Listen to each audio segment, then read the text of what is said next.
law. Soalan law, saya harap salah seorang daripada you all akan share lah guideline yang saya dah pernah share dalam dekat you all lah cara jawab soalan tu. Saya dah bagikan dalam WhatsApp group. Okay. So sebelum kita pergi kepada intention to create relation, okay, kita dah pun belajar capacity. Alright. Okay, saya nak suara ramai jawab. Saya tak nak lambat you all jawab. Okay, jawab. Bila saya soal, ramai-ramai jawab. Yang tak buka kamera, especially saya nak mikrofon tu on. Saya tak nak tengok mikrofon tu off sepanjang saya soal. Okay. So, in capacity, there are 3 categories of person who has no legal capacity. Yang pertama apa kelas? Suara minor. Okay, minor. Yang kedua? Insane. Unsound atau insane person. Yang ketiga? Person disqualified by law. Disqualified by law. Bankrupt. Bankrupt. Mana Izzatun? Mana Yusri? Mana Imran? Mana Muhammad Ismail? Tak ada suara. Saya nak dengar suara berbunyi. Okay, so seterusnya untuk minor, general contract entered by minor is? Void. Mana suara? Yang lain mana? Saya nak dengar suara. Contract entered by minor is void, itu general. Okay, there are 6 exception. Okay, sebut. The first exception, apa exception yang ada? Kelas, sebut sekarang. Contract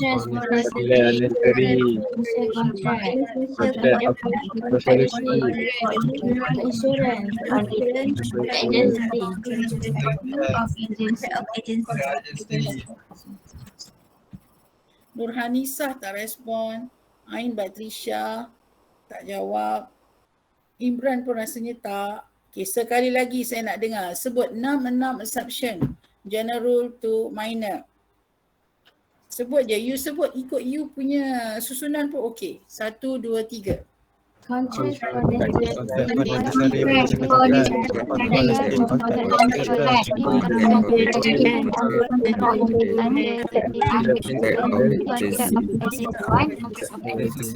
of necessary. Okay. Nur Adlina Rashid, are you there? Yes, madam. You jawab tak 6 tu? Jawab, madam. Okay, alright. Nur Nafisa, lambat jawab ya Nafisa.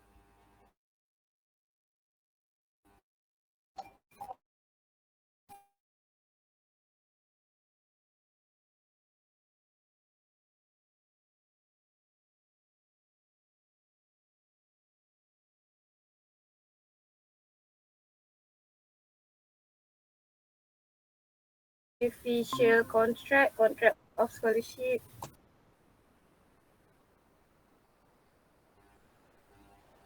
Lagi?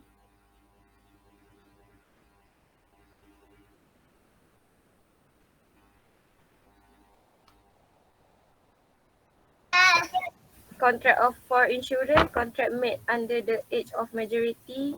Lepas tu contract of agency. Nafisa dengan adik ke betul Nafisa? Anak buah saya. Berapa umur tu? Setahun. Awak jaga ke macam mana?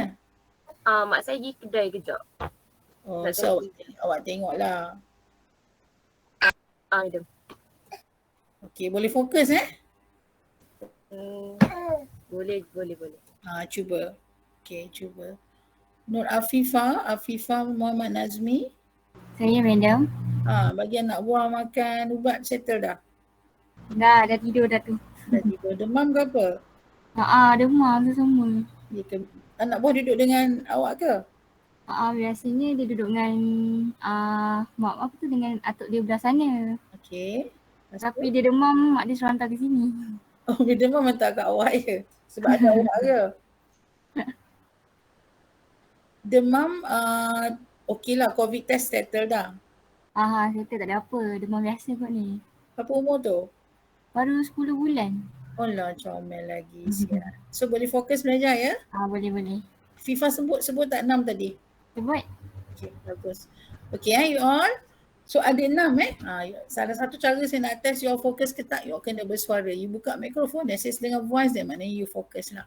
Okay, you kena ambil jemaah punya berkat ni. Okay, so 6, kalau kita buat nasib A tu, necessity, Asian Majority Act, S scholarship, I insurance, B beneficial contract, dan A satu lagi adalah apprenticeship. Sorry, A adalah agency. Alright, so nasib A you all ada buat apa macam-macam kan. Nasib Allah binasa lah tu kan, itu contoh lah nak senang ingat kan. Kalau lupa then you boleh refer kat situ, tak payah tengok buku pun you boleh ingat insyaAllah. So dalam necessary kita kena ingat ada luxury, ada compare dengan luxury, dan kita ada case good currency dengan Nash and Inman lah. So kalau beneficial contract kita ada case dua-dua di Dole White City Stadium dan satu lagi di Francisco Bandung. You can ingat selagi dia give benefit dan the term and condition reasonable, then dia akan jadi exception yang valid, contract entered by mana akan valid. Tapi kalau dia tak give benefit and the term and condition unreasonably harsh, then contract tu akan void dengan when we entered with minor. Okay, yang ketiga, insurance sangat clear, tak susah nak faham. Scholarship case yang sama kita guna iaitu gucaran sing, cuma you kena alert dengan Contract Act Amendment untuk scholarship lah. Okay, seterusnya Asian Majority Act, kita ada Balakrishnan. Okay, Rajaswari dan Balakrishnan, dan agensi tak ada case. Tak ada case. So tak susah nak ingat sebenarnya. So bila you dapat soalan capacity, you kena ingat bila you dapat soalan ada usia bawah 18 tahun, biasanya dia tentang capacity. Okay, kadang-kadang you all tak faham tau, ini soalan ni pasal apa ni, ada macam-macam illustration kan diberi dalam case tadi. You pun jawab lah pasal consideration lah, you jawab lah pasal intention lah, offer lah, padahal isunya you kena discuss tentang capacity. So tengok soalan tu dia bagi usia tak, biasanya tu clue, ada usia, biasanya dia nak you discuss tentang capacity. Alright, so tengok past year question. Saya harap lepas raya ni kalau belum ada yang tengok past year question, you tak akan lulus dengan baik. Please look at the past year question and tengok bentuk soalan dan tengok guideline yang saya bagi untuk cara jawab soalan. Okay, kalau you nak pass dengan baik lah. Okay, so hari ni kita akan belajar topik baru iaitu intention to create legal relation. Okay, so saya harap semua orang dah bersedia untuk dengar ilmu baru. Dan kalau you rasa masih tak berapa selesa untuk fokus, saya bagi 3 minit lah untuk you all bertenang sekejap. Mungkin kalau perlu pergi toilet sekejap. Kalau you rasa haus, kalau tak puasa boleh minum. Okay, exercise sikit dalam 3 ke 4 minit. Dan bagi yang okay, you boleh baca intention tu, cuba fahamkan. Nanti kalau ada soalan boleh tanya, dan kalau rasa nak cuba jawab, you all boleh cuba jawab. Okay, bila saya soal lah, atau kalau you rasa nak cuba explain, sebelum saya explain itu lagi bagus, saya suka. Kalau ada pelajar yang volunteer untuk cuba explain apa yang dia dah baca tentang intention to create legal relation. So saya bagi 3 ke 4 minit untuk you all bertenang, dan saya harap lepas ni kalau ada nama saya panggil, dia tak respon, pergi toilet tak cakap saya, nak ask you all. So siap sedia. Apapun you kena update saya, pergi toilet ke, pergi ambil barang Shopee ke, whatever, jangan tunggu saya panggil baru you bagi tahu, madam sorry tadi saya keluar sekejap. Jangan macam tu. Ada kadang pelajar pergi keluar ambil adik pun, berapa jam, minit tak cakap, saya panggil lah banyak kali.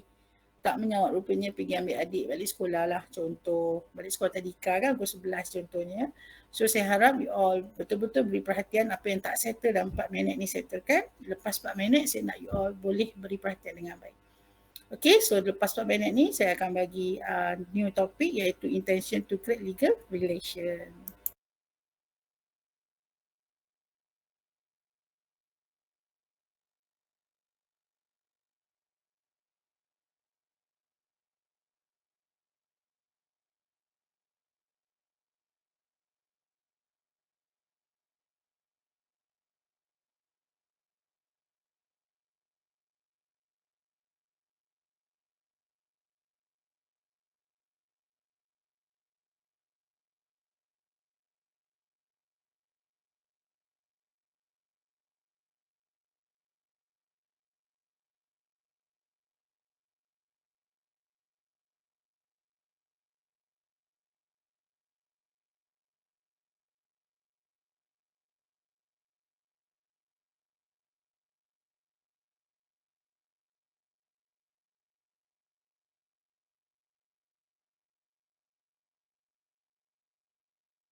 Okay everyone, time's up.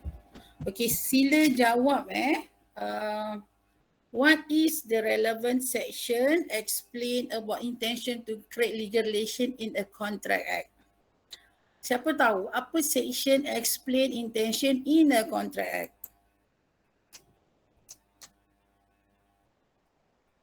Yusri? What section Yusri explain about intention in the contract act? Ada tak? What is the section? Yes, ma'am. Okay, what is the section explain about intention to create legal relation?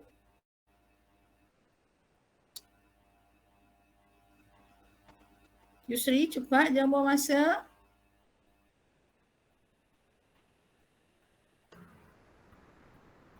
Yusri, Yeah. apa dia sectionnya? Commercial or business agreement. What is the section? What is the section explain intention to create legal relation in contract act?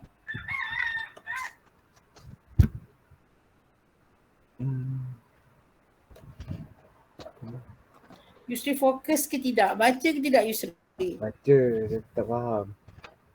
Section apa? Cuba baca. Okay, sebelum Yusri hold kejap lagi saya akan pergi kepada Yusri semula. Okay, saya nak tanya Engku Aisyah. Engku Aisyah, what is the section explain about intention to create legal relation? Commercial or business agreement kan? Section, ada section tak? Contoh, offer we see in section 2, section A definition. Acceptance section 2, section B. Consideration section 2, section D. How about intention? Ada section tak in the contract act? Tak ada pun. Tak ada pun. Okay. So jawapannya apa? Okay, sebelum Aisyah confirmkan, okay, Aisyah Anis Jaiz. Apa section Aisyah? Yang English Common Law tu ke? English Common Law ada section. Okay, ada section tak dalam contract act? Tak ada. Sebab dia kata contract act is silent as regard. Ada kan kat situ? Okay, baca sekali. Aisyah makan apa? Kuih raya ke nasi ke? Aisyah makan apa tadi? Saya puasa. Puasa? Alhamdulillah. Berpuasa berapa hari dah? Baru sehari ni. Baru hari ni. Oh, you tak puasa Isnin juga Kenapa Aisyah tak puasa Isnin? Sebab baru boleh puasa. Saya pun sama juga. Isnin sibuk sikit diorang dah start dah. Okey Aisyah. Baca sekali lagi Aisyah. Okey, Aisyah kata ada section madam. Read. Where is your sources? The contract is silent as regard what constitute intention and how to determine if intention exists. In such absence, we would have to refer to the English Common Law. Very good. Okay, Yusri. Jumpa tak Yusri? Aisyah jumpa dalam buku je Yusri. Jumpa tak Yusri? Common Law. Susah ke nak faham tu Yusri? Boleh. Dia only on knowledge soalan tu direct question. Section apa? Nak test lah you betul-betul baca fokus ke tak.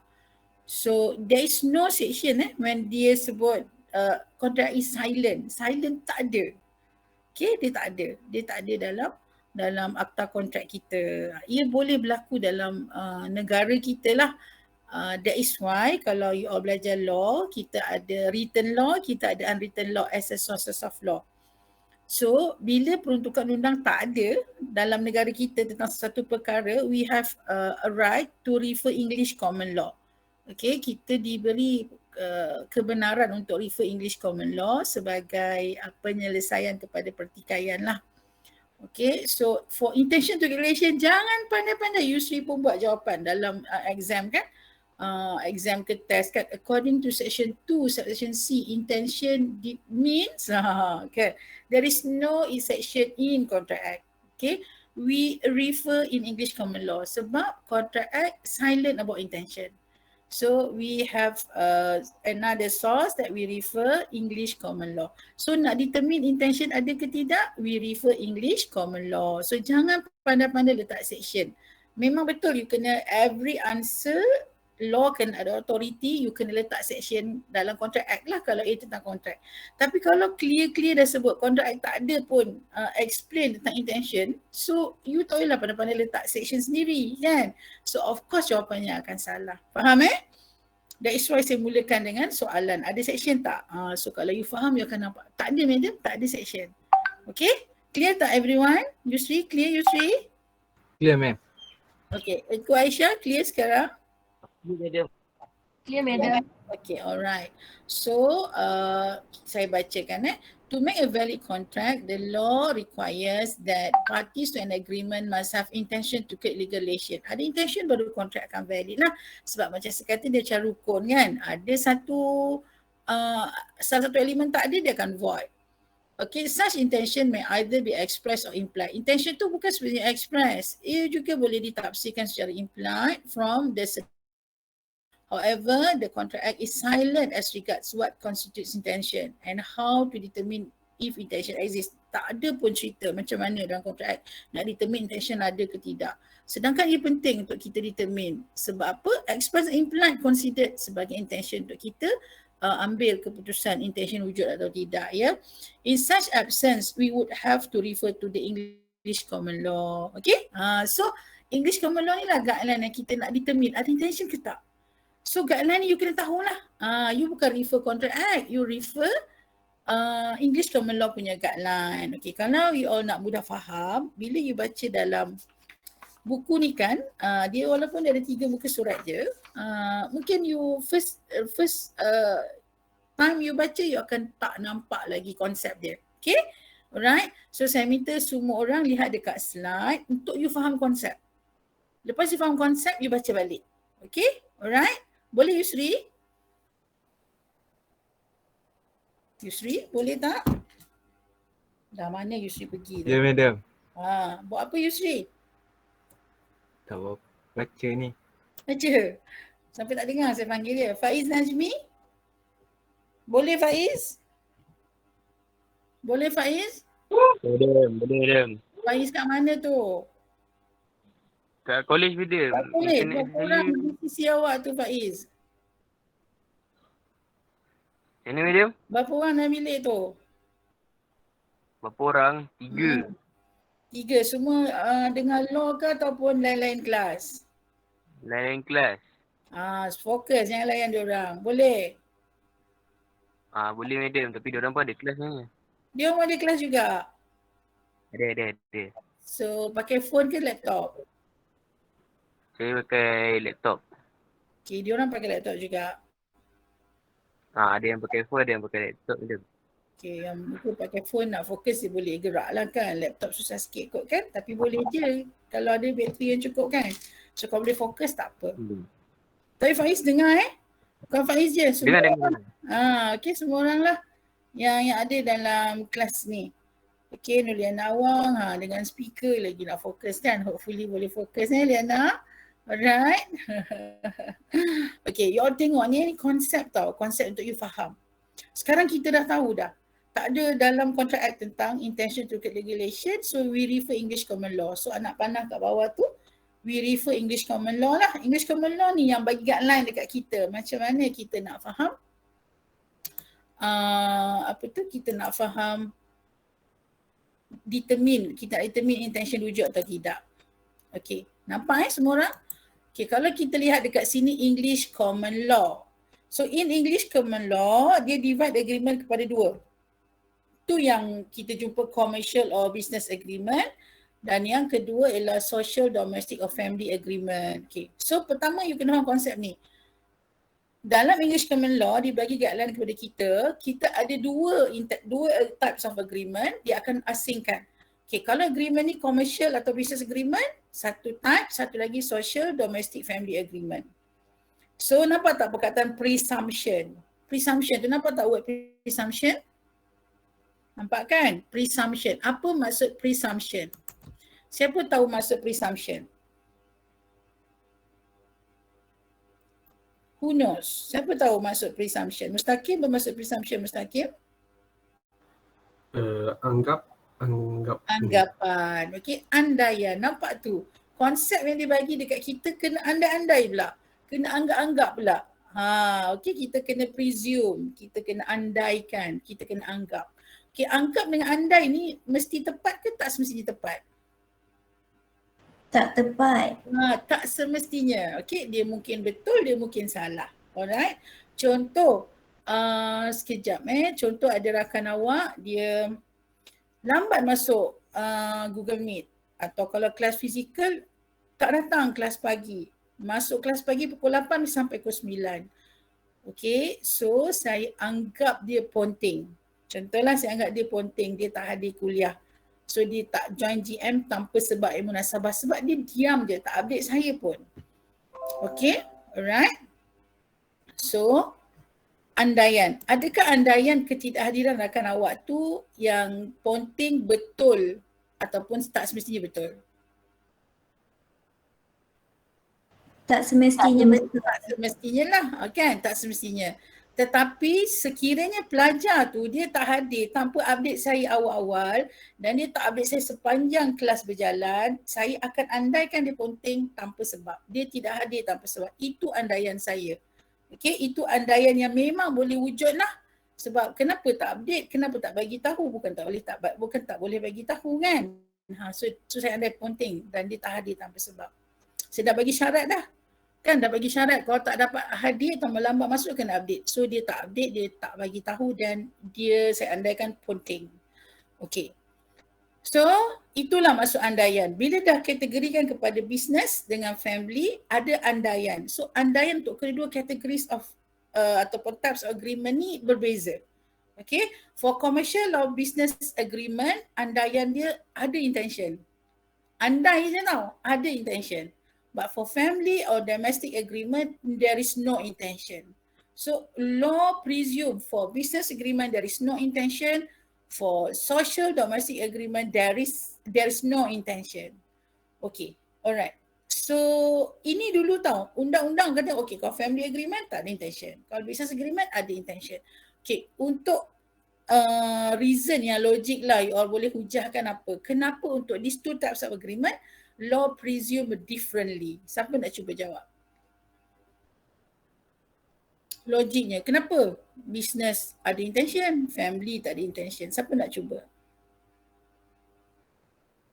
Saya nak cuba hujahkan. You all ni lambat sangat nak volunteer.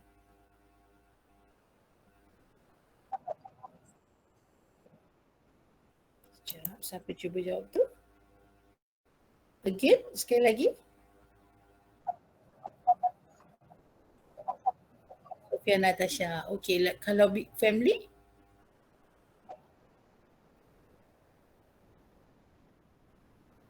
Dia tak rasa serius kan. Kita rasa benda tu tak adalah sampai ada legal effect lah macam tu. Okay. Boleh diterima, logik kan? Logik. Logik lah sebab bisnes ni biasanya di-involve profit and loss. So bila involve profit and loss, is serious thing, formal. Dia nampak formal lah, dia nampak formal. So law takkan teragak-agak untuk mengandaikan benda yang nampak formal, benda yang involve profit and loss takkanlah nak main-main. So of course ada intention to create regulation. Okay, maknanya kalau saya deal dengan Sofia Natasha, satu agreement berbentuk perniagaan, business agreement. So kalau apa-apa berlaku, one of the parties breach, bawa dekat court, memang court presume ada kontrak lah sebab benda ni business. So breach tu mungkin berlaku dan boleh diambil tindakan undang-undang. Tapi kalau agreement tu contoh Sofia Natasha, ayah Sofia cakap dalam manual pun ada sebut about family agreement. Ayah Sofia kata, Sofia nanti setiap minggu kalau Sofia cuci kereta Abah akan bagi RM200. So Sofia happy. So Sofia plan dia nak kumpul RM1,000 lah. So setiap minggu Sofia akan cuci kereta ayah dia. Sampai 5 minggu. Dan hari ke 5 minggu ayah dia tak bagi pun RM1,000. Ayah dia bagi RM500 saja. Jadi 200 jadi RM100 pula. So soalan saya, adakah Sofia bawa kes ke mahkamah untuk sue ayah Sofia? Sofia Natasha saman tak ayah? Taklah, satu you rasa takkan nak saman kan? Family kot kan? Dan kalau Sofia bawa ke mahkamah pun, court akan categorize family ke business. So bila court tengok, oh family agreement, so court akan presume there is no intention. So court kata apa, settle lah kat rumah, balik macam tu kan, seolah-olah macam tu. So when there is a family agreement atau social agreement, there is no intention. Tapi itu presumption saja. Presumption maksudnya tak semestinya.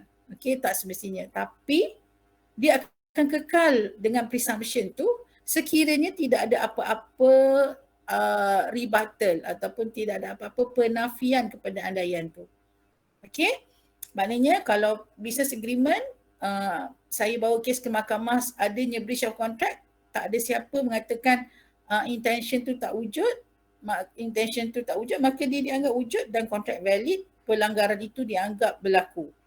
Kalau family agreement pula pergi ke mahkamah, selagi tidak ada bukti mengatakan ada intention, kan, court akan kekal dengan andaian dia tak ada intention, there is no contract. So tak boleh sue lah. Okay, alright, itu konsep yang pertama. You kena faham presumption tu dulu. Okay, for family there is no intention, for business there is an intention. Intention exists. Tetapi bila andaian, kita boleh sangkal, kita boleh tepis, kita boleh rebut. Okay, kita boleh sangkal lah. Contoh tadi saya kata, contohlah yang tak hadir kelas tadi adalah Ahmad Mustaqim. Dia tak join GM, dia tak datang kelas contohnya dan tak update. So saya andaikan dia ponting lah. Sebab tak ada reason, tak ada apa-apa evidence untuk menunjukkan bahawa dia sakit ke, dia ada hal ke. Okay. So, tapi the next, okay, habis je kelas, Mustaqim call saya. Madam, sorry, saya tak dapat nak update madam sebab first phone saya bateri kong ataupun lost, hilang masa saya nak update madam. Saya sebenarnya on the way ke hospital dalam ambulans, hantar my anak buah ke contohnya ke hospital kan. So ambulance tu can update you. And then Mustaqim pun tunjuk gambar yang dia sempat ambil lah, dah sampai ke hospital, anak buah dia tengah dapat rawatan, dapat ambil gambar lah. So dia show me evidence. Okay, dia bagi bukti lah. Sebenarnya bukan dia tak hadir tanpa sebab, dia ada reason. So the moment Mustaqim bagi evidence kepada saya, so terungkap, tertepislah yang dia tidak hadir tanpa sebab. So konsepnya sama juga dengan family agreement dan juga business agreement. Kalau andaian for business tu asalnya andaiannya ada intention, the parties have to rebut with evidence. Dia kena buktikan. Dia kena buktikan tak ada intention. Okay, kalau andaian ada, dia kena rebut tak ada intention.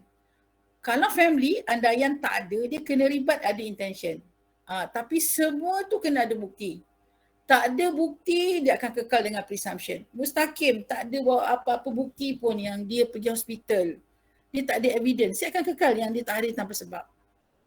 Okay, dalam attendance akan kosong without reason. Okay, dia anggap ponting. Tapi kalau ada evidence, dia akan tukar kepada with reason lah, dibenarkan. Okay, acceptable. Kalau ada evidence je boleh rebut. So you kena faham konsep ni. Kalau family tadi tak ada evidence mengatakan ada intention, maka ada kontrak. So business tak semestinya walaupun dia formal, walaupun dia involve profit and loss, tapi kalau dia ada parti boleh buktikan sebaliknya, rupanya belum ada intention, belum pun mula lagi kontrak dengan ada legal consequence, maka there is no intention, there is no contract. Okay? So untuk business ni mungkin you ambil masa untuk faham. Kita pergi dulu pada family agreement. Kejap lagi baru kita pergi pada business agreement. Okay, kita pergi kepada second types of agreement, iaitu family agreement. Dia tak susah. The moment you understand the concept, then it will easy for you to understand. Okay, now we proceed first at the family agreement. Okay, so sila baca Khairunisa, social, domestic or family agreement tu. Social, domestic and family agreement are agreement which are made. Baca yang tu dulu. Khairunisa Zairul. Social, dengar madam. Dengar. Social, domestic and family agreements are agreements which are made between friends and family members on certain family or social agreements. In such an agreement, the law presumes that there is no intention to create legal relation between the parties. The contract is not binding on the parties as it is presumed by law that it is not intended to have legal consequences in the event any parties fail to fulfill his or her obligation. Sambung kes ke? Okay, baca. Baca Balfour tu. The relevant case is Balfour v. Balfour. In this case, the defendant was a civil servant stationed in Sri Lanka. He had promised to pay his wife a monthly allowance as maintenance. His wife had to stay in England and unable to follow the defendant to Sri Lanka because of her health. Later, the defendant failed to keep his promise and the wife sued the defendant for breach of contract. It was held that the defendant's promise was not a legally binding and enforceable contract because the agreement was a family and domestic agreement with no intention to create legal relations. Okay, so siapa nak cuba explain daripada paragraf pertama yang dibaca oleh Khairunisa dan juga kes Balfour and Balfour. Cepat you all, jangan tunggu dia. Cuba jadi volunteer. Siapa nak cuba? Okay, kalau kita lihat, okay, you all fikirkan untuk explain Balfour. Saya baca paragraf pertama lah, explain dekat you all. Social domestic and family agreement are agreement which are made between friends and family members on certain family or social arrangements. In such an agreement, the law presume, macam saya kata tadi, there is no intention to create legal relation between the parties. So the contract is not binding on the parties as it is presumed by law that it is not intended to have legal consequences in the event any parties fail to fulfill his or her obligation. Maksudnya kalau kes Sofia Natasha tadi, dia cuci kereta, ayah janji nak bayar 200, tiba-tiba ayah dibayar 100 je. So dia fail to fulfill the obligation. So dia family agreement kan, so bila bawa dekat court kata alah there is no intention, there is no contract, tak ada breach pun, ayah you tak breach contract pun, macam tu.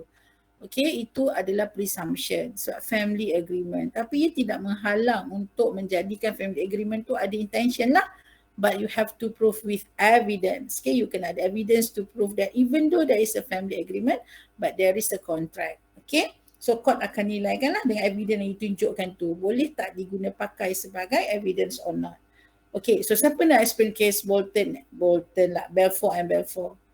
Saya nak cuba, madam. Very good. Saya suka orang yang suka volunteer. Silakan Sofia Balkis Yusaini.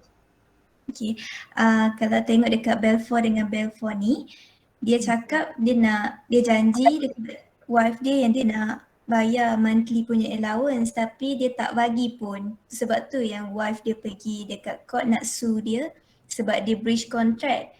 Tapi dekat sini sebab dia family agreement, dia tak ada intention pun nak buat legal punya relation. Jadi maksudnya dia tak ada contract. At the first place dia tak ada contract, jadi macam mana nak breach contract? Jadi tak boleh menang pun lah wife dia tu.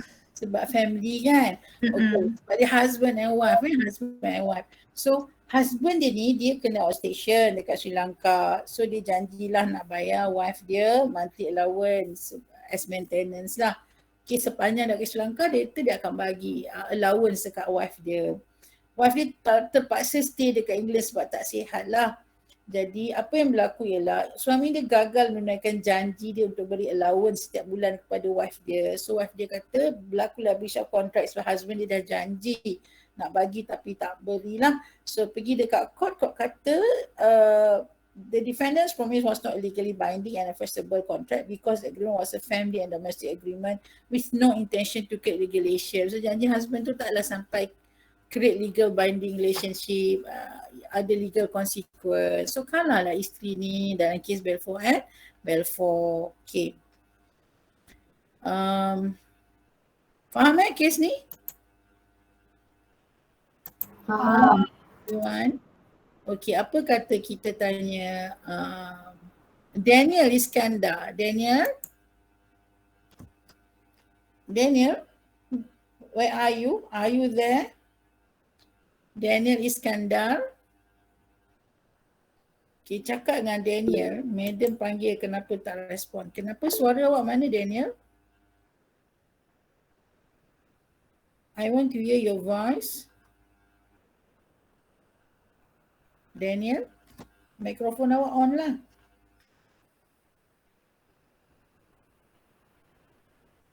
Daniel?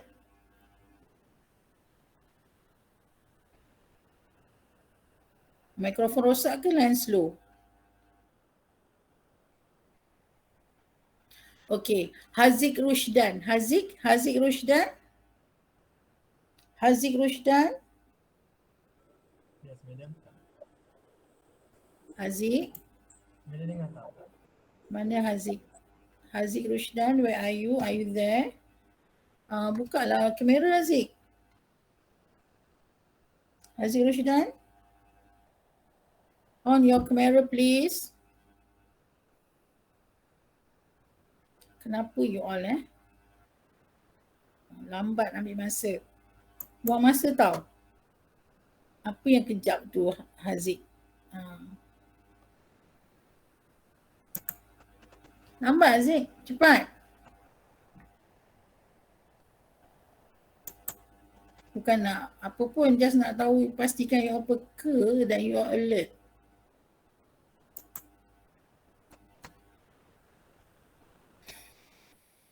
Akmal? Muhammad Akmal?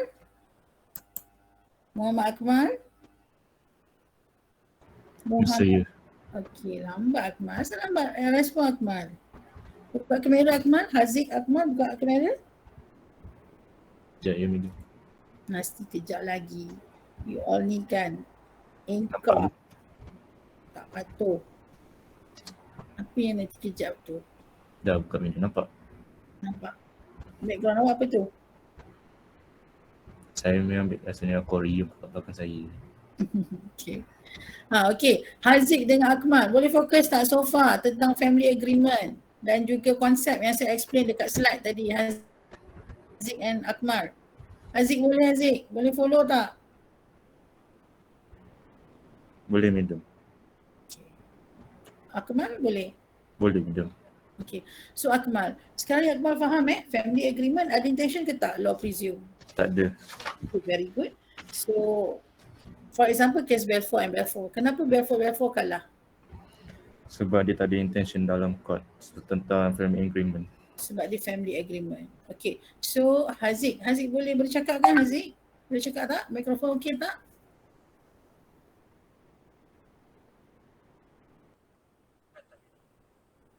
Okay. Alright. So Haziq ni contoh Haziq tulis dekat, kalau tak boleh bersuara tulis dekat chat box.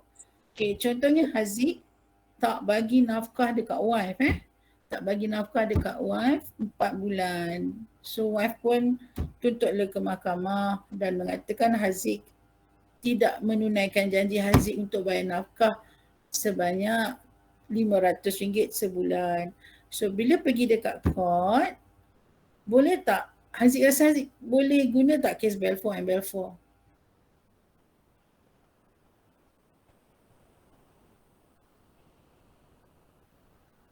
Tak boleh. Kenapa tak boleh ni? Kita belajar boleh Balfour ni. Kenapa tak boleh Haziq? Tulis kat chat box.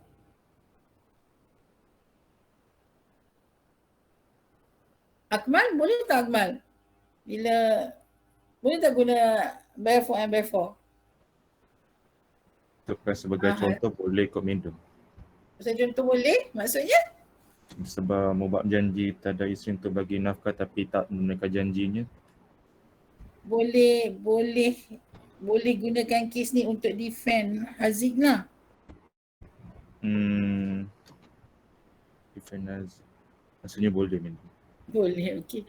Haziq pula kata tak boleh madam. Sebab itu kewajipan bertanggungjawab betul Haziq Rushdan ni sebagai suami kan. Tak kira lah aku di kes Balfour pun nak fight dekat court, nak cakap dekat hakim. Aku tahu itu tanggungjawab aku. Memang aku salah. Macam tu lah. Tu contoh yang baik juga kan. Alright, okay. Saya saja je lah nak treat you all sebab memang betul dalam kes Balfour and Balfour ni memang boleh gunakan reason family agreement untuk menafikan wujudnya kontrak, tapi in Malaysia kalau tentang nafkah dia wajib. So bila wajib, janganlah guna. Madam Marziana cakap, according to case of Balfour and Balfour, there is no intention to create regulation. So there is no contract. Wife tak ada hak nak tuntut dekat saya. Mau hakim tu ambil pang mana Madam Marziana awak kan. Okay. So bila tentang nafkah wajib, you tak boleh gunalah Balfour and Balfour. Okay, yang ini adalah allowance sepanjang dia pergi overseas, janji dia. Okay, janji husband dia lah untuk bagi allowance. Maksudnya extra selain daripada nafkah lah. Macam tu So that is why dia punya wife kalah dalam kes ni. Kesian kan? Janji kosong orang kata kan. Tapi janganlah salah gunakan kes ni untuk nafkah wajib you all bila you all berumah tangga Okay. So seterusnya married and married. Okay, faham konsep tu? So bila di family agreement dia tak ada apa-apa evidence menunjukkan ada intention to regulation, maka there is no contract, there is no breach of contract. Tetapi dalam kes married and married dia akan sedikit berbeza. Okey, kita minta Ahmad Mustaqim, okey dia kena orang perempuan baca kes ni. Kita minta Nurliana Awang baca however not all social, domestic and family agreement tu. Silakan. However, not all social, domestic and family agreements are not binding. The presumption may be rebutted by giving evidence. Whether there is intention or not, it depends on the language used and the circumstances of each case. For instance, in married, the parties decided to divorce and the husband left the matrimonial home, which was in the joint names of the husband and the wife. The house was subject to a mortgage. The husband agreed to pay the wife 40 a month, and out of that 40 she will pay the outstanding mortgage payment. The husband agreed that he will transfer the house to the sole ownership of the wife upon completion of payment. The agreement was recorded in writing on a piece of paper and signed by the husband. Upon completion of the payment, the husband refused to transfer the house to the wife. It was held that in the circumstances of this case, there is a binding contract because the parties had intended to create legal relation by making their agreement in writing and signed by the husband. Accordingly, the house must be transferred to the wife. Okay. So, siapa boleh explain case ni? Siapa boleh explain case ni? Siapa nak cuba explain case ni? Saya lah, madam. Okay, Liana juga. Okay, silakan Liana. What happened in that case? Dia kata kat sini, husband and wife tu decide untuk bercerai. Lepas tu husband ni ada tinggalkan rumah which name the joint name of the husband and the wife. Lepas tu husband ni agree untuk bayar 40 sebulan. Lepas tu husband tu agree juga dia akan transfer dekat house, transfer rumah tu atas nama bini dia lepas bini dia habis bayar payment tu. Lepas tu agreement ni pula dah direkod dekat paper dan dah ditandatangan oleh husband tu. Tapi lepas bini tu dah complete bayar, husband tu refuse nak bagi rumah tu dekat wife dia. Tapi mahkamah cakap ada binding contract lah sebab ada formal contract, ada sign daripada husband dia, ada bukti lah yang tu. So ada jadi formal agreement macam tu. The evidence lah. Evidence. So husband dia kena juga transfer rumah tu dekat wife dia. Okay, bila Liana start baca kes ni? Malam tadi. Oh, malam tadi. So berapa lama tu baca? Saya rasa tak lama pun. Tapi saya mudah, tak kira madam. Tapi mudahlah faham kes married tu. Balfour pun easy to understand lah. Saya rasa untuk bab ni senang jugalah nak faham. Yang business pun you okay Business agreement pun you okay?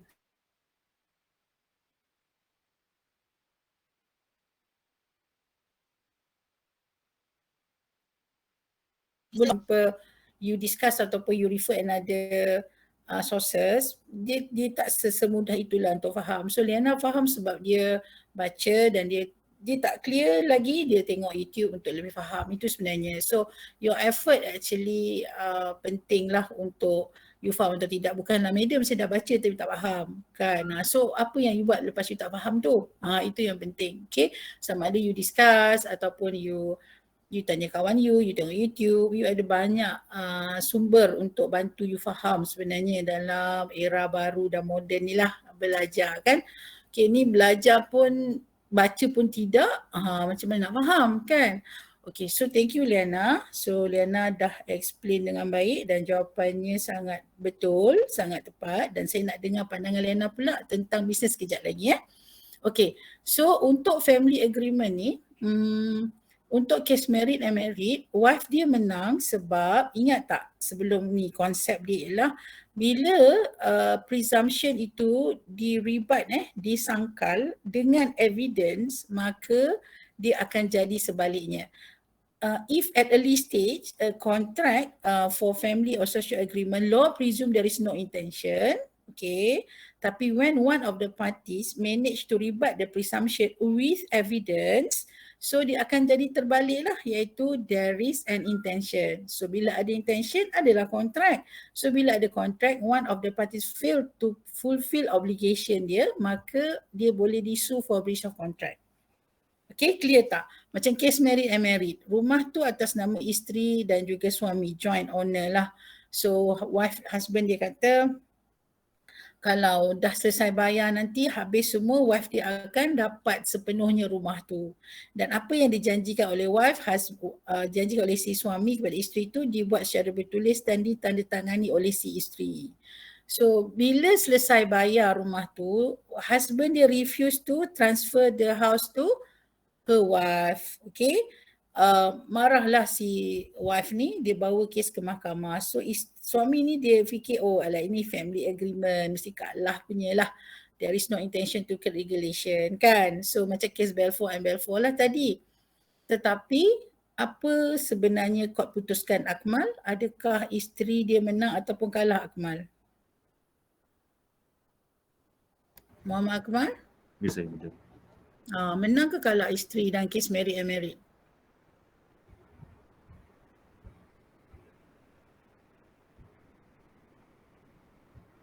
Muhammad Akmal, are you focus? Saya ada macam terlepas dengar. Awak buat apa? Sebab saya pun masih tengah memfahamkan tentang merit masa media. Awak buat apa tadi? Baca tentang merit ni. Kenapa tak dengar apa yang Liana terangkan? Sama media. Saya explain lepas tu. You tak baca pun you dengar, you boleh faham Akmal. Awak buat apa Akmal? Baca buku tentang media tadi. You tak dengar ke Liana explain? Kurang dengar. You dengar tak saya explain? Saya dengar yang tentang exception yang kemenangan isteri merit ni sebab ada bukti kontrak yang disign oleh husband dia. Okay, so Akmal baca sendiri setakat mana Akmal faham.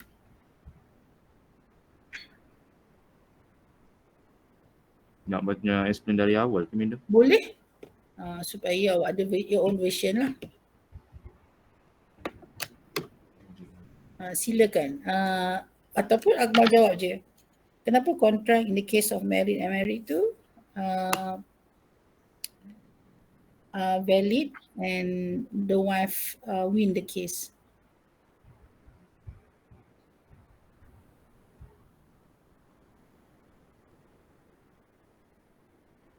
Lambat Akmal. Okay. Mustaqim, bantu Mustaqim. Okay, medium. What happened in that case?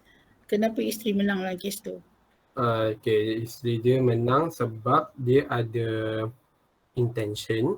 Mana lelaki dia tu memang dah cakap yang lepas habis bayar tu dia akan bagi rumah tu. Lepas tu dia ada macam hitam putih lah sebab dia ada sign dan sebagainya tu.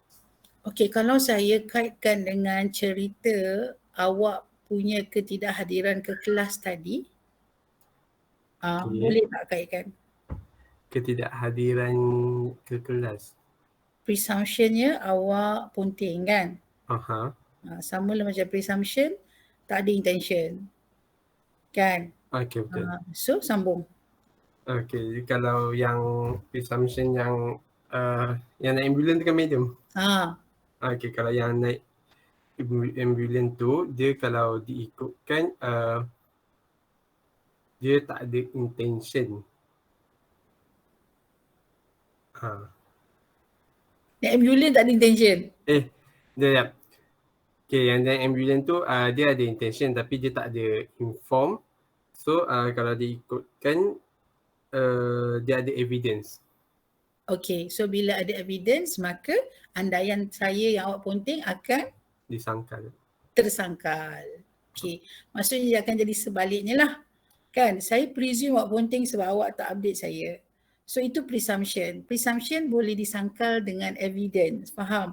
So bila Mustaqim bagi evidence, gambar, dokumen yang Mustaqim sebenarnya ada urusan yang emergency dan terbaliklah dia akan, tanpa sebab akan jadi bersebab. So kalau family agreement ni pula presumptionnya tak ada intention, dia akan jadi sebaliknya with evidence ada intention lah. Okay, faham? Faham tak? Faham tak kelas? Okay, siapa faham raise hand.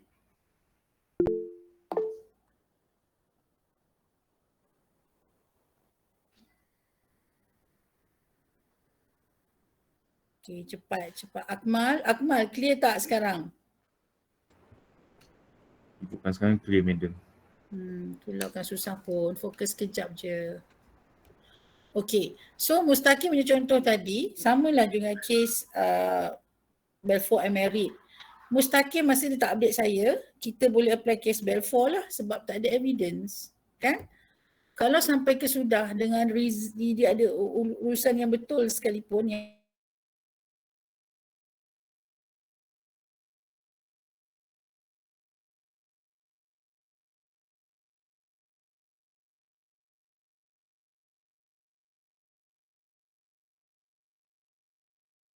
an intention to create legal relation. So husband dia kena serahkan rumah tu kepada wife dia seperti mana yang telah dipersetujui, iaitu agreement itu dibuat secara bertulis dan ditandatangani oleh si suami. So katakanlah Merit tak ada dokumen tu, Merit menang tak kes tu? Kalah lah, macam Mustaqim lah, kata emergency tapi tak ada pun evidence dokumen ke gambar ke hospital ke, saksi abang dia kata dia ke hospital ke, kan? Macam tu. Faham Semua orang boleh clear tak? Clear tak semua orang? Clear madam. Clear. Kalau you all cepat kita belajar, cepat kita move kepada next segment.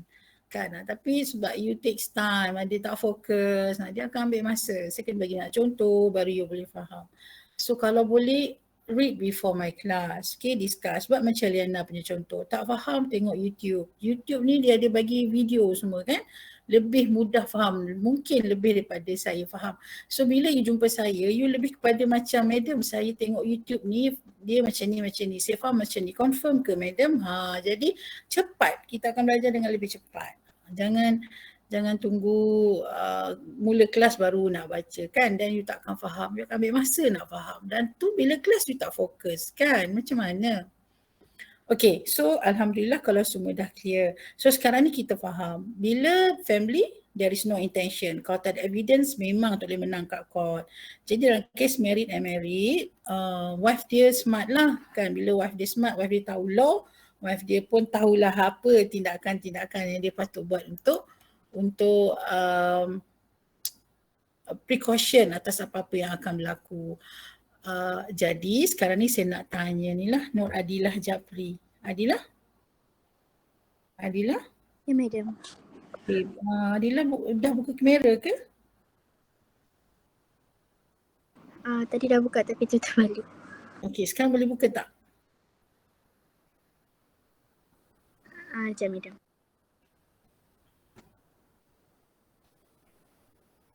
Kejap korang ni kan. Korang kena sentiasa ever ready. Okay. So, Adilah cepat. Amira dah berapa kali dah pergi toilet? Amira sekira 3 kali dah awak pergi toilet. Cepat sikit Amira. Okey Adila. Sekejap saya nak tengok muka Adila. Tapi saya nampak awak lower your hand. Adila tangan. Turunkan tangan Adila. Okey baru nampak. Okey Adila. Adila plan nak membina masjid tahun bila? Dah malu-malu nak jawab. Bila nak bina masjid tu? Dah ada calon ke? Belum tu ada. Cik, so bila plannya? Kalau ikut plan mungkin 25 tahun ke atas kot. 25 tahun ke atas. So sekarang berapa umur? 20. 25 tahun lagi. Tu nak duit raya simpan mana? Dapat baki? Ada juga simpan bank sikit, ada juga buat untuk belanja. Simpan bank berapa persen? 20%. 20%, okey. So termasuk plan untuk tu ke? Bina masjid ke? Tak. Untuk kerja semua laya. Okey, ataupun kecemasan. Okey Adila. Adila dah ada calon. Dengar tu Aisyah. Dah ada dah tu Aisyah?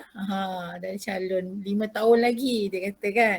Okey Aisyah macam ni. Aisyah pula. Adila macam ni nak tanya Adila. Adila dah baca kes Balfour. Dah baca kes Merit kan. Dah faham dia dua konsep ni kan. So Adila nampak Merit and Merit ni the best case lah as a good and smart wife. Boleh menang kes kat mahkamah. Betul tak Adila? Kan?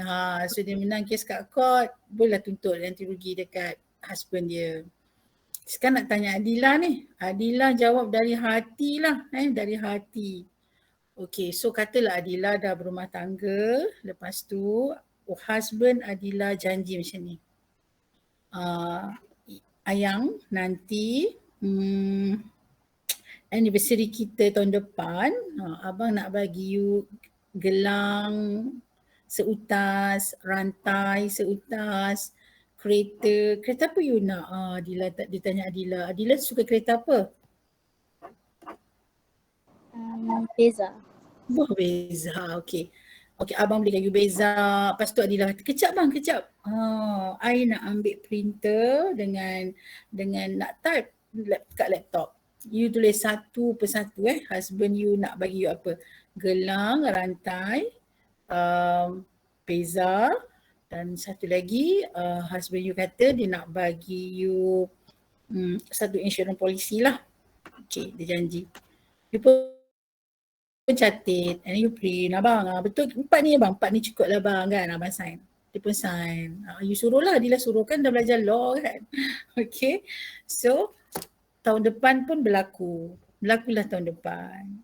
Tiba-tiba husband Adila tak bagi Adila rantai, tak bagi Adila gelang, tak bagi kereta, tapi dia bagi insurans polisi yang the best sekali lah.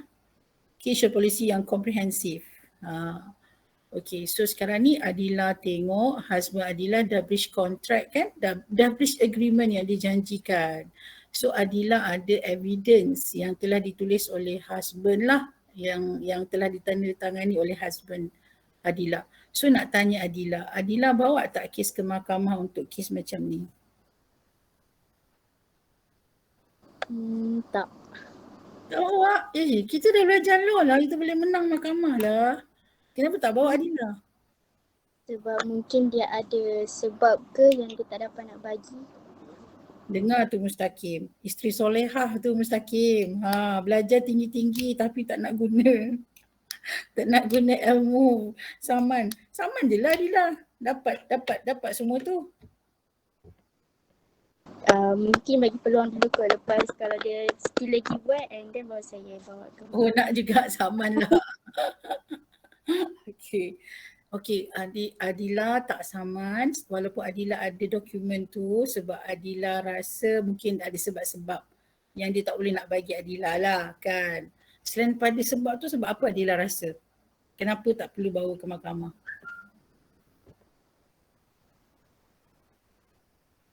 Siapa boleh bagi jawapan? Aisyah boleh bagi jawapan tak? Aisyah Anis. Sebab dia baik berkait dengan family agreement, so tak ada intention. Sebab? Oh, sebab dia tak ada family agreement. Actually, bila dia ada evidence tu, dia boleh juga gunakan hujah tu untuk menang kat mahkamah lah. Okay, alright. Tapi sebenarnya yang paling penting, okay, mungkin Adilah dia fikir panjang sikit lah. Dia kata buat apa nak bawa ke mahkamah, mungkin husband dia ada kekangan-kekangan tertentu. Tu satu. Yang keduanya ialah you all kena tahu bukan semua kes, especially bila melibatkan family, you gunakan mahkamah sebagai solution lah. Walaupun you ada evidence yang kukuh sekalipun. Okay. Sebab dia kena jadi jalan yang terakhir sekali. The last resort. Okay, especially family family. Ibu ayah, suami isteri, adik-beradik. Okay, kalau you ada cara lain untuk solve your problem, please solve outside the court. Okay, sebab mahkamah ni dia tak menyatukan. Dia lawan. Bila lawan maksudnya dia akan pecah. Most of the time lah, kan. So kalau ada jalan yang terbaik, jangan pilih mahkamah dulu. Okay, pilih cara lain untuk solve. Tapi matlamat dia solve problem. Selesaikan masalah. Okay, macam kes Adilah lagi simple. Dia bukannya meragut hak. Dia cuma tak dapat kelebihan sahaja. Betul tak? Tak dapat ekstra je. Betul tak? Tak dapat ekstra tu taklah sampai orang kata boleh memusnahkan kehidupan Adilah. Betul tak Adilah? Kan? Macam itulah Itu outside the law lah. Itu adalah learning yang you perlu tahu dalam kehidupan ni. Kadang-kadang kita sikit-sikit mahkamah kan. Sikit-sikit mahkamah, ada duit sikit, belajar tinggi sikit, kita akan jadikan mahkamah sebagai platform untuk settle dispute kita. Tapi kadang-kadang dia hanya puaskan hati tapi tak menang pun sebenarnya. Dalam family kalau akhirnya berlaku pecah belah, berlaku orang kata permusuhan, itu bukan kemenangan sebenarnya. Okay, tapi you all kalau boleh, you all ni siapa pun usik you, siapa pun sentuh you, siapa pun yang cuba orang kata menjejaskan life you, you adalah situasi yang mana you kebal tau. You kan jadi diri you kebal. Kebal ni maksudnya you ada ilmu yang tinggi, you ada pekerjaan yang stable, you ada hati yang baik, you boleh memberi. Okay, you boleh memberi. Maknanya kalau you tak jadikan mahkamah tu sebagai tempat untuk you fight pun, you boleh berdiri dengan sendiri. Sebab you adalah orang yang dihormati. Belajar betul-betul. Faham? Habis belajar, tak ada siapa pun boleh pijak kepala you dengan mudah. Kan? Orang akan pijak kita kalau kita tak ada apa-apa. Faham? Kita tak ada apa-apa. Okay, so ambil ilmu ni untuk guideline je. Guideline untuk you tindak bila perlu. Okay, contoh, you boleh pergi mahkamah kalau dia melibatkan kecederaan, husband you pukul you, adik-beradik you rampas hak you tanpa hak, kan? Okay, kalau adik-beradik you rampas hak you pun, kalau harta lah contohnya, kalau you memang orang kaya, tak payah buat mahkamah pun tak apa. You boleh guna banyak cara untuk ajar. Okay, untuk ajar. Right? Okay, untuk ajar dan silaturahim tu tetap boleh terpelihara lah. Faham? Faham tak mesej saya sekarang ni? Engku Aisyah, faham tak Engku Aisyah? Boleh faham? Mustaqim, clear tak Mustaqim mesej ni? Clear. Clear kan? Okay, apa dia yang paling awak faham Mustaqim? Clear tak boleh nak ulang macam ni tau. Dia maksudnya kalau yang apa medium cerita dia yang pasal kaya, kalau berkaitan dengan harta macam family tu, dia macam kalau berkaitan harta, kalau kita ni tak kaya mana, kita try untuk solve secara baik dulu, tapi kalau tak boleh bawa ke mahkamah lah. Tapi kalau untuk golongan yang kaya, kalau berkaitan dengan harta ni, orang kaya ni dia boleh buat macam-macam. Okey, macam cara yang lebih baik lah kan. Sebab kita bila banyak duit contohnya, katakanlah adik-beradik kita ni tak berapa senang, dia ambil, ada juga sebenarnya bab harta ni kadang-kadang yang kaya tamak pun ada kan. Tapi kita janganlah letakkan diri kita orang yang tak berharta kan, orang yang tak berharta. So bila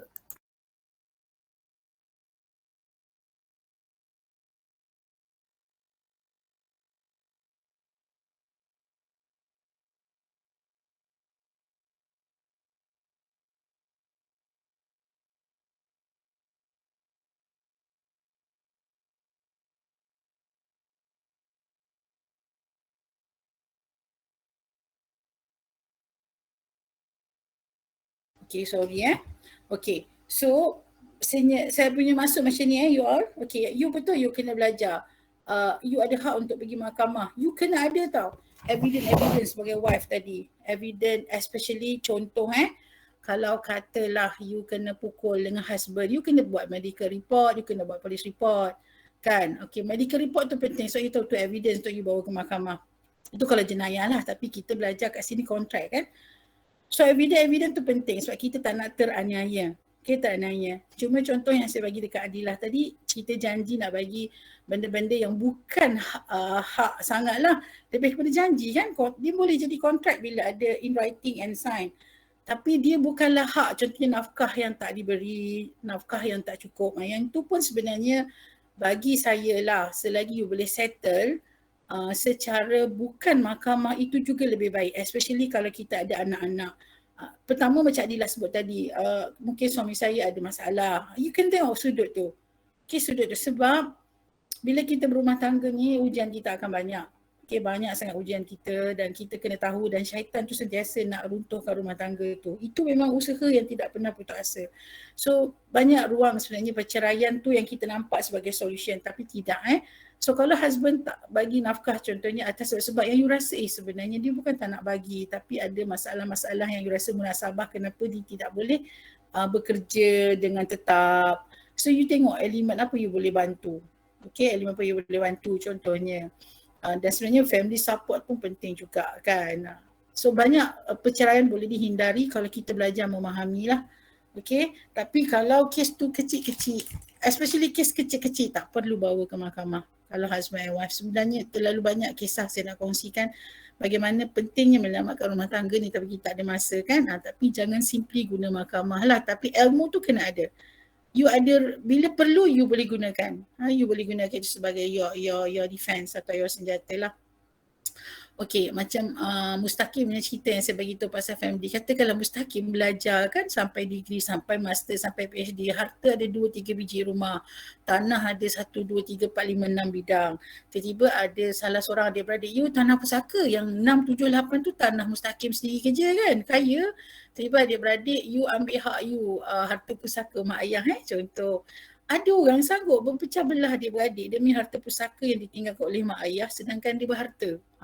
Memang you boleh menang bawa kat court tapi bagi saya jiwa tu kena lebih kaya, jiwa tu kena lebih besar. Okay, you boleh jumpa dan terangkan hak you apa. You boleh mention hak you ini dan you sebenarnya ambil hak saya tapi tak apa. I bagi you. Contohlah, I bagi you atas menjaga silaturahim. Contohlah. So tak perlu. Whatever the best way lah untuk pelihara silaturahim tu. Sebab kita takkan miskin dengan orang ambil hak kita. Tapi orang yang ambil hak kita yang dia rasa kaya, dia kaya. Tapi sebenarnya dia takkan pernah kaya. Okay, so that is why saya nak you all akan jadi orang yang tidak boleh dipijak-pijak. Belajar betul-betul jadi orang yang ada harta sendiri. Bila berlaku pertelagahan harta pusaka, you takkan terjejas sekalipun ada adik-beradik yang ataupun pak saudara ataupun orang lain yang cuba rampas hak you. Okay, dan bila you ada ilmu, you cakap sikit je orang akan dengar. Orang respect, orang akan tak berani nak buat suka-sukalah macam tu. That is why saya nak you faham betapa pentingnya belajar dan skor setiap semester. Bukan semata-mata untuk you skor macam tu je. Bukan untuk gembira mak ayah semata-mata. Tapi untuk you memanfaatkan ilmu yang you dapat menjadi perisai kepada you dalam banyak keadaan. Dan kalau boleh you boleh berdiri dengan sendiri. You serve the society. You serve your family. Bukan you menerima servis daripada orang lain. Okay, dan mengharap harta pusaka semata-mata untuk survive. Itu bonus lah. Memang sepatutnya tak boleh berlaku perampasan hak-hak ni kan. Dan memang you sentiasa ada undang-undang untuk fight. Okay, tengok keadaan. Maksud saya tengok keadaan. Kalau perlu then you have to fight. Dan baru you fight. Okay, tengok mana satu yang terbaik. You kena bijak lah dalam solve any konflik yang ada. Okay, clear itu sajalah nak usik Adilah kan. So Adilah ni kiranya fikir panjang lah juga, sayang dekat husband tu kan. So cubalah memahami situasi. Okay, so settle untuk family agreement ni kan. So untuk commercial business agreement ni, andaiannya ada intention. Okay, you faham konsep ni contoh. Saya berjanji dengan, okay, kita tengok adakah nama yang saya panggil ini berada dalam keadaan ever ready. Muhammad Ilham. Muhammad Ilham, are you there? Yes. Bagus. Ilham faham tak contoh-contoh tadi Ilham? Boleh. Alhamdulillah. Okey, Ilham ni contoh kita dengan saya dengan awak tentang business agreement Okey, Ilham dengan saya ni business Ilham ni adalah orang yang businessman, company yang supply perabot-perabot kayu ke sekolah-sekolah dan kepada IPT di seluruh negeri selatan tanah air, iaitu Seremban, Johor, Melaka. So saya pula adalah company yang supply raw material, kayu balak, kayu jati, kayu getah, macam itulah. Okay, so Ilham jumpa saya untuk deal lah untuk kayu-kayu raw material tu. So Ilham, kita buat satu agreement saya tulis dalam agreement tu, Ilham pun sama-sama bincang klausa term and condition. Contohnya Ilham sebut dah, okay, Ilham nak berapa jumlah kayu jati, berapa jumlah kayu getah, berapa jumlah kayu-kayu tertentu, kayu pine, whatever. Okay, dah tulis dah ada berapa jumlah, kuantitinya, kualitinya, dibuat secara bertulis termasuklah beberapa term and condition yang biasa dibuat dalam apa-apa agreement. Ada satu klausa tu tentang penyerahan kayu-kayu yang diminta oleh Ilham. Okay, so Ilham dalam agreement tu semua kayu-kayu yang telah dipersetujui oleh kedua pihak ini akan diserahkan kepada Ilham 6 bulan selepas perjanjian ini ditandatangani, tertakluk kepada state government approval. Okay, state government approval. Sebab apa ada state government approval tu? Sebab kayu-kayu balak dan segala kayu hutan-hutan ni state punya hak tau. You tak boleh tebang suka-suka. Tu sebab orang kata ada pembalakan haram. Kan? So benda tu ada proses and procedure. Okay, proses and procedure. That's why dalam agreement tu saya dah buat lengkap, agreement saya dengan Ilham dah lengkap dah. Cuma ada satu clause tu, penyerahan akan diberikan kepada Muhammad Ilham selepas 6 bulan agreement ini ditandatangani dan tertakluk kepada state government approval. Okay, so apa yang berlaku ialah lepas 6 bulan saya tak serahkan semua kayu-kayu balak tu kepada Ilham seperti mana telah kita persetujui dan seperti mana kita telah tanda tangan. Okay, so Ilham tak puas hati, Ilham bawa kes ke mahkamah. Bila pergi mahkamah, okay, kategori agreement apa ni Ilham? Business ke family? Business. Okay, business agreement. Law presume apa for business agreement? Macam mana tu? What law presume for business agreement? English common law. No, apa presumptionnya? Presumptionnya apa? Penat saya explain. What is the presumption of law for business agreement? Nampak tu dalam slide yang saya bagi tu. What is the presumption of ribat. agreement? Ribat. Astaghfirullahalazim, tak faham ni. Mustaqim, apa presumption of law for business agreement? Have intention. Ya, kenapa tak faham Ilham? Family agreement apa presumptionnya Ilham? No intention. Susah sangat ke? Bagi analogi pun tak boleh jawab. Okay, so for business agreement, the law presume atau the presumption of law, there is an intention. So ada kontrak lah. Faham? Faham Ilham? Faham. Itulah presumption dia. You kena faham konsep presumption dengan ribat ni. Okay, so sekarang ni bila presumption untuk business agreement ada intention, bila Ilham sue saya, bawa kes ke mahkamah, court kategorikan sebagai business agreement, so presumptionnya ada intention ke tidak? Ada. Presumption of law for business agreement ada intention. So bila ada intention, at early stage, bila mahkamah tahu itu adalah family business agreement, ada intention, seolah-olah saya breach contract lah sebab saya tak serahkan semua kayu-kayu yang telah disetujui itu selepas tempoh 6 bulan. Tapi saya ada ruang tak sebenarnya untuk defend, untuk ribat agak-agaknya? Ada tak you all? Ada tak ruang untuk saya ribat? Okay. Ilham, ada tak Ilham? Tak ada kot. Mustaqim, ada tak Mustaqim? Kalau diikutkan, tak ada. Tak ada? Tak faham aku. Kalau Ada. madam Okey, ada. Macam mana? Apa dia Sofia? Sebab ada term and condition yang madam ada tulis dalam kontrak tu. Ada word tertakluk kepada kan? Mm-mm. Subject tu tertakluk. You all tahu kan maksud tertakluk tu belum settle lagi. Tertakluk kepada sesuatu tu berlaku baru boleh. Ada kan ayat saya kata tertakluk kepada state government approval. Okey. Katakanlah bila Ilham bawa saya ke mahkamah, first mahkamah kategorikan sebagai business, there is an intention, mungkin mahkamah nak kata saya breach contract, saya kena bayar ganti rugi dekat Ilham. Tapi saya ada ruang to rebut that presumption. Saya boleh rebut, nak mengatakan kepada mahkamah there is no intention to create regulation yet. Tak ada intention. Okay, itu tujuan rebut. Rebut adalah menyangkal apa yang diandaikan oleh law. So at early stage law kata business ada intention, tapi saya terus sangkal yang Arif according to clause 3 ada word subject to ataupun tertakluk kepada state government approval. Saya buktikan kepada mahkamah bahawa state government reject at early application saya untuk consent penembangan pokok-pokok kayu kat situ. Okay, so saya dalam proses untuk mohon kali kedua. Contoh. So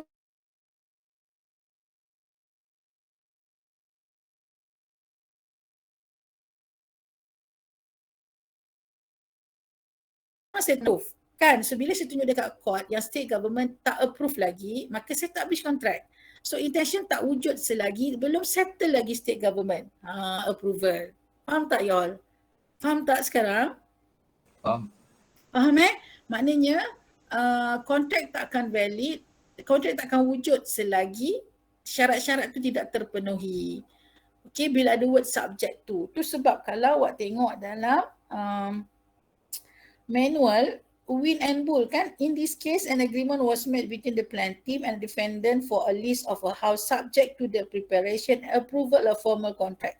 Subject to, walaupun di business agreement tapi rupanya belum ada intention lagi sebab tertakluk kepada preparation and approval of formal contract.